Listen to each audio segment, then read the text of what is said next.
જૂનાગઢના માંગરોળ તાલુકાના કાલેજ ગામની સીમમાં ખેતરોમાં ભારે ધોવાણ થયું છે, જેને કારણે ખેડૂતોના પથ્થરથી બનાવેલા વંડા અને ખેતરોની જમીનો ધોવાઈ ગઈ છે. ખેડૂતોને લાખો રૂપિયાનું નુકસાન થયું છે. નુકસાનને લઈ ખેડૂતોએ સરકાર પાસે સહાયની માંગ કરી છે. માંગરોળ તાલુકામાં દરસાલીથી કાલેજ ગામે જતો રોડ નવો બનાવવામાં આવ્યો છે. આ રોડ ઊંચો બનાવવાથી આશરે 400 વીઘા જેટલી જમીનમાં પૂરના પાણી ફરી વળ્યા છે. ખેડૂતોનું કહેવું છે કે રોડની ઊંચાઈને કારણે આ વખતે તેમને ભારે નુકસાન સહન કરવું પડ્યું છે.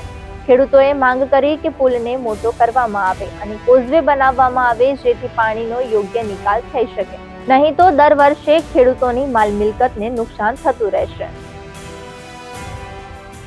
અજીતસિંહ રમેલભાઈ, ગામ કારેજ. આ કારેજ દરસાલીના રસ્તાનું કામ હોવાને કારણે આ પાણીનો નિકાલ પૂરતો નથી હોવાને કારણે આ ખેતરોમાં પારા બંધ બધે તૂટતા ખેડૂતને બહુ મોટી નુકસાની છે. મગફળીમાં શું કે મગફળીમાં પૂરતી નુકસાની છે 100%